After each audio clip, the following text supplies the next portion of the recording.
입법 공백 사태가 장기화하면서 일하지 않는 국회를 지탄하는 목소리가 커지고 있습니다. 민주당이 국회 정상화를 위한 의장단 단독 선출 가능성을 내비친 가운데 국민의힘은 여야 합의 없는 본회의는 열 수 없다 맞서고 있습니다. 이 시각 정치권 이슈 윤기찬 국민의힘 법률위원회 부위원장, 이강윤 정치평론가와 함께 짚어보겠습니다. 안녕하십니까? 어서 오십시오.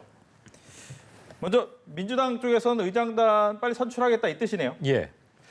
지방선거 이후에 민주당이 계속 좀 밀리는 양상이었잖아요. 네. 전국 주도권도 없었고, 물론 정부 여당에게 일단 이니셔티브가 있는 건 사실이지만 국회에서는 압도적 다수인데 수적 우위를 바탕으로 해서 전국 주도력을 우리도 있다, 할 수 있다, 이것을 당 안팎에 지금 뭔가 메시지를 보내려고 하는 것 같아요. 예. 의장단을 단독 처리하는 것은 전례가 없고 사실 굉장히 위험당이 많지요. 그 자체로 국회 정신에도 크게 맞지 않는 것은 물론 이려니와 지금 정치권을 둘러싼 환경, 그다음에 두 당이 당내 대표권 설정하는 문제로 조금 안 좋은데 경제 문제도 있고요. 그런데 더 이상 우리가 수세 양상으로 가서는 안 되겠다. 우리의 수적 우위를 통해서 무언가를 할 수 있다는 것을 한번 경고성으로 보내는 것 같습니다. 예. 실제 의장단을 단독 처리하는 데까지 갈지 글쎄요. 저는 오늘 상황으로는 아직까지는 그렇게는 보기가 좀 그렇네요. 네, 단독 선출까지는 안 가지만 압박성 카드로 꺼낸 것이다라고 했는데 압박이 됩니까? 단독 선출을 할 수도 있죠. 지금 뭐 구체적인 법령 검토까지 한다는 기사가 나오고 있잖아요. 그러니까 단독 선출은 사실은 이게 무효라는 그 법리 해석을 하는 관점도 있어요. 그러니까 좀 민주당에서 얘기하는 임시의장 같은 경우에는 이제 의장 부의장이 다 사고가 있을 경우에 임시의장 선출하는 건데 과연 원구성 협상을 통해서 원구성이 안 되는 것이 사고냐라는 것에 대한 해석의 여지가 있는 것이고 어찌됐든 의사일정 공지를 의장이 하게 돼 있는데 의장이 없는데 의사일정 공지를 누가 하냐. 여기부터 일단 문제가 있는 거예요. 그래서 기존에 여야 합의를 통해서 의장단을 선출했고 의장단 선출과 동시에 그때 원구성 협의를 같이 하는 거거든요. 예. 상임위원장 선출도 같이.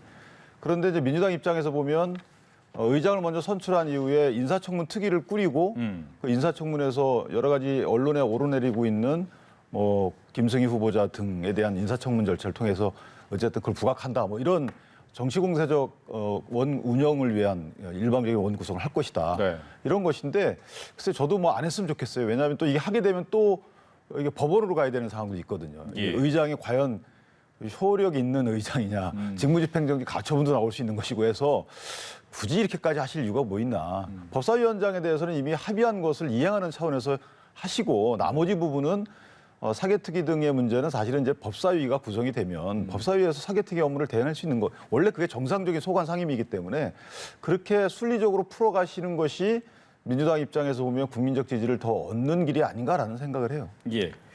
사개특위 얘기가 잠깐 나와서 말인데 사개특위를 조건으로 또 붙인 거잖아요. 예. 근데 이제 받지는 않겠다는 입장이고 네. 그러면 계속 밀고 나가야 됩니까? 어떻습니까? 그 사개특위 부분은 법사위원장은 지금 민주당이 애초에 합의한 대로 하겠다는 거잖아요. 네. 그러니까 뭐 글쎄 그걸 양보라는 단어를 붙이기도 하던데 그게 양보인지는 모르겠어요. 아무튼 약속한 대로 지키겠다, 고집하지 않겠다 이거면 사개특위 부분은 여당이 그에 상응해서 처리하는 게 저는 모양새도 좋고 합의 정신을 유지해 나가고 이제 후반기 국회 개회하는 마당에 저런 거 가지고 괜히 전선을 만들 필요는 없다고 보는데 국민의힘 입장을 들어보니까 이른바 검수완박법 또는 검찰 권한 대폭 축소법 그 자체에 대해서 근본적인 의문을 제기하는 것이고 그 일환으로 사개특위에 응하는 것은 그것을 현실로 인정하는 꼴이 되어버리니까 그래서 안 하겠다는 거 아닙니까? 그렇죠. 그런데 그게 과연 얼마나 설득력을 지닐 수 있는 것인가. 저는 그 점에서 아까 윤 부위원장 말씀하신 꼭 그대로 요 지점에서는 국힘이 정치력을 발휘해서 받는 게 좋겠다는 생각을 합니다. 예, 좀 받았으면 좋겠다라고 하는데 지금 한동훈 법무부 장관 같은 경우에는 권한쟁의까지 신청을 한 상태잖아요. 그거 보고 움직이는 겁니까 그러면? 그러니까 국회가 사실은 이제 권한쟁의 정부가 하는 법무부 등이 하는 권한쟁의 심판의 어떤 소구권 자체를 또 압박해서 못하게 하거나 취하게 하는 이런 또 결론이 나올 수 있어요. 그러니까 검수완박 법안에 대한 그 관심은 이게 국민적 관심사인 것이고요. 그것은 사법 체계와 관련된 것이라서 우리가 소위 말하는 힘 있는 자들에게 면죄부를 주자, 특혜를 주자라는 법안으로 저희는 주장을 하고 있는 것이고 또 그렇게 보는 관점도 없지 않아 있어요. 그러니까 이거하고 그다음에 원구성이라는 것은 민주당과 국내심의 내부적인 이해관계가 얽힌 문제예요. 이거하고는 좀 다른 문제인데 이걸 갖다가 붙이니까 네. 어떻게 보면 국민의 이해관계가 있는 법안 문제를 원구성 그 국회의원들 간 이해관계가 있는 법안 원구성 협상에 갖다 붙이니까 이것은 좀 부적당하다는 것이고 사개특위가 굳이 이게 특위거든요. 그러니까 원래 법사위원회에서 논의를 하면 될 문제이고 그다음에 중수청의 문제는 사실은 국민의힘에 반대하는 문제인 것이에요. 그러면 사개특위에서 만약에 법안을 만들어서 내게 되면 대통령이 거부권 행사할 수도 있는 것이거든요. 그런데 거기에 위원을 내서 만약에 위원 추천을 통해서 법안 심사에 하게 된다. 네. 그러면 이제 거부권 행사가 사실은 또 어려워지는 문제가 있는 것이고요. 여러 가지 문제 또 뭐 권한적인 심판이 7월 12일 날 공개 변론이 있단 말이에요. 이미 그것에 대해서도 취하게 되면 또 위원 여부를 우리가 주장하면서도 또 그걸 또 동의해주는 이런 자기 모순적 행위가 있어서 네.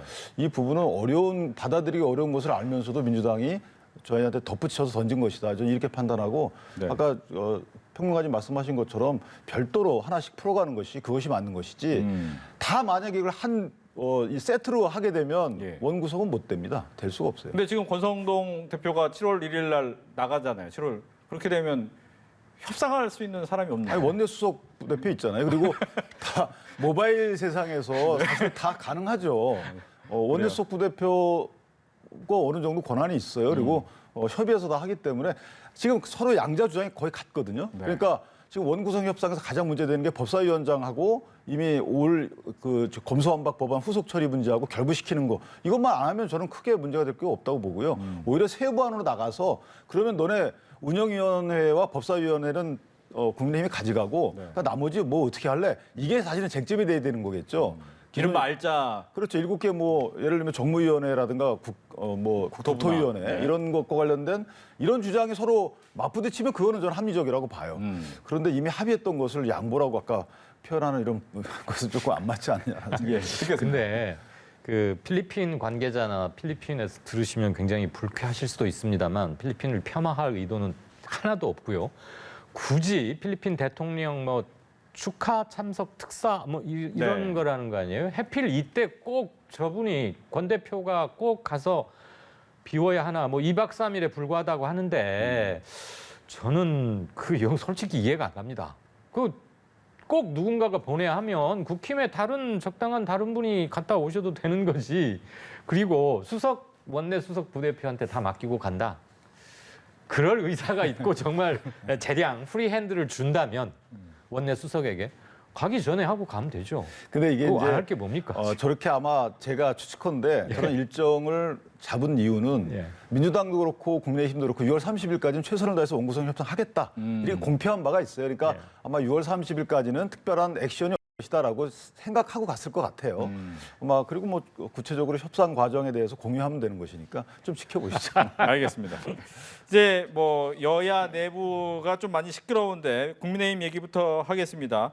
지금 이준석 대표와 윤핵관의 한 사람인 장제원 의원 간의 싸움이 좀 많이 커지고 있는 것 같아요. 뭐 간장 얘기도 나왔고 네. 이번엔 또 이제 한 시사 프로그램의 패널에 대해서 어떤 이야기가 왔다라고 한 것을 또 이준석 대표가 이야기를 하기도 했는데 당내 분위기는 어떤 겁니까? 글쎄요, 뭐 당내 분위기가 여러 분위기가 있죠. 근데 어쨌든 걱정하는 분위기는 다수인 것 같아요. 사실은 이 싸움의 이슈가 크게 국민적 시각에서 볼 때 작은 이슈들이거든요. 네. 그다음에 어떻게 보면 당권과 관련된 이슈라고 평가받는 것들이라서 그리고 싸움의 수준 또한 높지를 않아요. 그래서 이 부분은 지금 이제 자제들을 하고 계시니까 그나마 다행인데 네. 어쨌든 상대방과 제3자의 어떤 그 싸움에 참전은 안 했으면 좋겠다 이런 생각이 들어요. 이준석 대표도 옳은 말이긴 한데 예. 굳이 거기에 참전을 해서 이 전선을 계속 유지할 필요는 없을 것 같은데 네. 뭐 일부 시사평론가와 장제원 의원의 주고받은 이거에 대해서 참전할 필요는 없잖아요. 옳고 그름은 다 판단할 수 있어요. 장제원 의원이 잘못한 거죠. 저 부분은 분명히. 그것은 누구나 다 판단할 수 있는데 그것을 본인이 가서 또 참전해가지고 또 싸움의 전선을 유지한다는 것은 좀 문제가 있는 것이고 네. 어쨌든 당내 입장에서 보면 당권과 관련된 또는 당내 세력을 유지할지 여부와 관련된 여러 가지 정치 행위가 있는 건 사실이겠죠. 그런데 그것이 저렇게 공개적으로 그것을 표출시켜서 국민에게 피로감을 줄 필요는 없다. 그러니까 당권 관련된 싸움이나 쇠몰이 하는 것들은 당연한 것이지만 그것을 내부에서 해 나가야지 자꾸 그 실시간으로 이렇게 밖으로 나가게 되면 사실은 부정적 여론이 더 형성되지 않을까 싶은 생각이 이준석 대표 입장에선 집안에 내 편이 없다 이런 느낌 때문에 저런 건 아닐까요? 집안에 내 편이 없으면 내 편이 있도록 열심히 뛰어서 내 편을 만들어가는 것이 정당의 새 확장 아니겠어요? 그런데 뭐 국민에게 호소하는 것도 좋아요. 어차피 공직자 후보 추천이나 아니면 당권 경쟁에서 국민적 여론도 상당히 반영 비율이 있기 때문에 그런데 부정적인 것을 어필할 필요는 없는 것이죠. 본인의 장점을 어필하거나 이런 식으로 가는 것이 당에도 도움되는 것인데 상대방에 대한 부정적인 것 또는 심지어는 당 일반에 대한 부정적인 것. 예를 들면 혁신의 주제가 특정이 되면 당이 타격을 안 입어요. 이런 부분은 우리가 전향적으로 해 나가겠다. 네. 그런데 혁신해놓고 혁신 안 하면 당이 다음 선거에 진다라고 하면 현재 당은 어떤 처지이겠어요? 국민적 시각이나 민주당에서 볼 때 저 당은 되게 힘든 입장이구나 이렇게 오해를 살 수가 있는 게 있잖아요. 그러니까 혁신하게 되면 어떤 점이 우리가 조금 더 고치겠다라고 특정해서 이슈로 던져줘야 되는데 혁신하니까 마치 혁신의 대상이 일반이고 혁신의 주체는 소수고 그러면 일반인 당원들 입장에서 보면 상당히 좀 불편할 수도 있는 것이죠. 그래서 그 부분은 조금 더 생각 깊이 해주셨으면 어떨까라는 아쉬움이 있어요. 네. 외부에서 보기는 어떻습니까? 저는 한 6, 7개월 전으로 잠시 돌아가 보고 싶어요. 작년 11월경 그때가 대선 한창. 네. 네. 그때가 이준석 대표가 1, 2차 파동, 네. 뭐 가출, 잠적, 아무튼 후보 측과 상당한 거리를 두고 긴장이 조성됐었죠. 결국은 두 번 다 수습이 되긴 했는데 자 대선, 지선, 국힘이 이겼습니다. 이긴 정당이면 기본적으로 가가호호 좋은 일이 많이 벌어지는데 국힘 당선자와 관련자, 핵심 관계자들 사이에서 저는 이준석 대표만이 점점 더 가시밭길 또는 첩첩산중 쪽으로 가고 있는 게 아닌가. 자입니까 타입니까? 반반 섞여. 우선 징계권이 하나 있고요. 이런 말씀 글쎄 지금 밖에 외교 때문에 나가 계시는 윤석열 대통령과 그 주변에서 들으시면 뭐라고 하실지 모르겠는데 저는 윤 대통령이 이준석 대표를 내켜하거나 별로 그러지 않는 것 같아요. 솔직히. 그 대선 전에는 투표 전에 시시콜콜이 다투거나 그럴 수는 없으니까 지나왔지만 이준석 대표의 행동 반경이나 업무 처리 방식이나 관계 설정 이런 거를 썩 좋아하진 않았는데 젊은 당대표와 윤 대통령 후보가 확 뭐가 됐을 때는 정말 될 일도 안 되고 그때 또 여론조사들이 다 반영이 됩니다. 다들 아래로 둘이 사이가 안 좋았을 때. 그런데 이제 상황은 크게 바뀌었어요. 대통령이 당선이 됐고 이준석 대표는 점점점 뭔가 아무튼 당내 우군이 늘어나지 않는 것은 확실해 보이는 것 같고 또 이준석 대표 스타일이나 성격이 싸움을 마다 않는 할 말은 꼭 그때 그 자리에서 바로바로 해야 좀 속이 풀리는 젊어서 그럴까요? 캐릭터가 그런지는 잘은 모르겠는데 그래서 아무튼 좀 많습니다. 본인은 7월 7일로 내정돼 있던가요? 그 징계위원회 건도 있는 것이고 지금 당권을 놓고는 이른바 윤핵관 그룹 장제원, 권성동 등으로 대표되는 또 안철수 그룹이 하나 있는 것이고 그런데 아까 윤 부대표께서 그 정당 대표는 점수를 따려면 안에서 뭘 잘 이렇게 해라고 그러는데 그건 마치 예습 복습 잘하고 잠 좀 줄여서 공부 열심히 하면 너도 반에서 5등 안에 1등 안에 들 수 있어 그런 얘기 같거든요. 그 공부 잘하는 법을 몰라서 못하는 학생은 없어요. 근데 이준석 대표에게는 그런 주문이 꽤 어려운 주문이 될 것이다. 어려워서가 이해를 못해서가 아니라 이준석 대표의 캐릭터가 그쪽이 아닌 것 같고 왜 그러면 가시밭길로 가고 있을까? 본인 탓보다는 외적인 탓이 더 큰 것 같습니다. 이준석 대표를 뭔가 좀 밀어내려고 하는 움직임은 분명히 있는 것 같아요. 그 앞에는 최전선 프론트라인에는 윤핵관들이 쓸 수밖에 없는 것이고. 예. 네. 근데 이준석 대표를 밀어내려고 하는 그 동기나 이유가 없어요. 그러니까 임기가 만약에 한 3년 남았다. 예를 들어서 뭐 이게 3, 4년짜리야. 그래서 다음 공천권도 갖고 당대표의 행보가 사실은 정권하고 좀 어긋나기 때문에 좀 불만이다. 이런 상황이 아니거든요. 내년이면 당대표 임기가 끝나는 것이고 그 사이에 이 대표가 지금 열심히 다 하고 있거든요. 그러니까 네. 굳이 어떤 정치 세력 입장에서도 이준석 대표가 현재 당대표에서 내려오는 걸 바라는 건 없다고 좀 보고요. 이제 또 하나는 이제 선거라는 것은 국민적 시각에서 볼 때 수단이거든요. 어떤 정치 세력이나 후보자를 선택해서 권한을 주게 되면 그 다음에는 컨텐츠가 있어야 되는 거죠. 네. 어떤 것 통해서 정책을 입안하거나 뭐 정책을 추진하거나 이래야 되는데 계속 선거 준비만 하는 정당이라는 것은 뭐 실질은 그렇지만 뭐 위선적이라도 사실은 선거 준비만 하는 정당은 존재 이유가 있을까요? 뭐 선거에 이기는 게 존재 이유라고 할 수 있지만 국민적 시각에서 볼 때는 그 선거에 이겨서 뭘 했는지가 존재 이유인데 그럼 매번 선거 끝나면 다음 선거 준비하고 이것은 어떻게 보면 긴장을 유지하고 본인의 존재 이유를 부각시키려는 노력에 불과하다. 저는 개인적으로 그게 이준석 대표한테 가장 아쉬운 점이 그거예요. 콘텐츠를 통해서 당대표가 어떤 정책을 입안해서 정부와 공동 추진하든 정부에 이것을 권유하든 이런 식으로 해서 본인의 특유의 그 영특함을 반영한 정책을 준비해서 국민적 이익을 위해서 하면 되잖아요. 근데 또 지금부터 2년 후에 선거 준비한다 그러면 저는 글쎄요. 이 정당이라는 게 계속 선거만 치르고 선거만 준비하다 끝나는 이 기구인가? 뭐 이런 생각 좀 하네요. 네. 민주당 얘기하겠습니다. 민주당 같은 경우에는 뭐 이재명 의원이 거의 나오는 분위기인 거죠. 예, 예. 근데 이제 보니까 나오지 말라는 얘기를 계속 많이 하네요. 뭐 전해철 의원의 불출마뿐만 아니라 홍영표 의원도 불출마하고 또 원로들 5분 중에 4분이 나가지 말라고 했다라는 예. 얘기까지 들리고 그래도 나오시는 거죠. 나오는 게 아마 90% 이상이 되지 않을까. 어차피 욕은 먹게 돼 있고 아하. 이미 상당히 먹었다. 그런데 자, 우리 바둑 뛸 때 뭐 내가 아생연 후에 내가 살고 나서 남도 공격하고 그러는 건데 현실적인 계산을 했을 것이고요. 어차피 이래든 저래든 먹게 돼 있는 욕이라면 지금 먹고 그 대신 당권을 잡고 행사함으로써 몰라요. 2년간 과연 이재명 컬러로 얼마나 바꿀 수 있을지 그다음에 당대표가 돼도 공천을 이재명 마음대로는 못하게 되어 있습니다. 현재 당헌 당규도. 다만 어떤 백그라운드에서 영향력이나 공천에 임하는 전체적인 기조 같은 것에 반영은 될 수 있겠죠. 네. 그리고 자기가 꼭 챙겨야겠는 사람 몇 명 정도는 할 수 있을지 모르나 저는 공천권을 막 휘두르면서 뭐 이른바 살생부 또는 뭐 어느 쪽은 다 뭐 날려버린다. 저는 그건 불가능하리라고 보고요. 그렇게 할 힘도 없고 당대표에게 권한상 그런 힘도 없을 뿐더러 현재의 이재명 의원에게는 실질적인 그런 파워도 없습니다. 네, 그런 점이 하나 있고요. 홍영표 의원이 불출마하겠다고 한 것은 자 그냥 말로만 나 안 나갈 테니 당신도 하지 마시오 이러는 거 말고 이제 딱 못을 박는 거거든요. 자 우리는 이제 카드 다 깠다. 더 이상 할 거 없으니까 당신 빨리 정해라인데 콧방이 별로 안 낄 것 같습니다.